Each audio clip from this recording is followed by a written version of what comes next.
Mapuso pila ka mga nagatabok sa Iloilo Bacol City pabor nga magseparar na ang Negros Island sa Western Visayas. Pagtukod sang NIR, wala sang epekto sa komersyo sang Panay. Suno kay Iloilo Governor Arthur Defensor Jr. Ini ang gintutukan ni Zen Kinantang Sasa.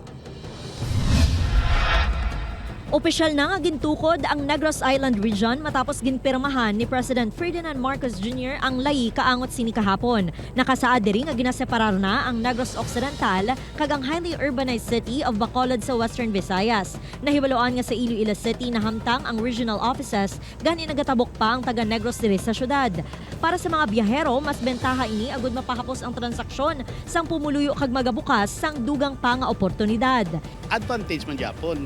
Kay dito sigurado sa ila base mismo sa Bacolod o sa part ng Negros, may economic benefits man Japon. Kay damo man Japon matagaan trabaho dito.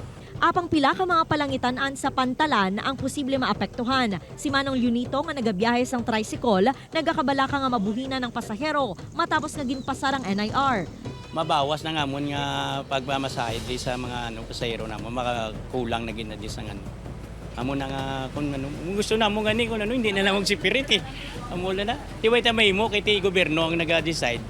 Ginabi-abi naman ni Iloilo Governor Arthur Defensor Jr. ang pagtukod sang NIR. Suno sa gobernador, wala sang epekto sa komersyo sa Panay ang pagseparar sa Negros Occidental. So it is what it is, no, for administration.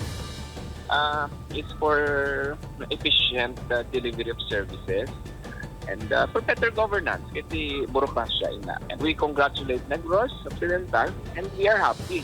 Gintinguhan sa news team nga makuha ang reaksyon ni National Economic Development Authority Regional Director Aresio Casing Jr. angot sa Negros Island region apang masako ini sa iyang meeting sa Cebu.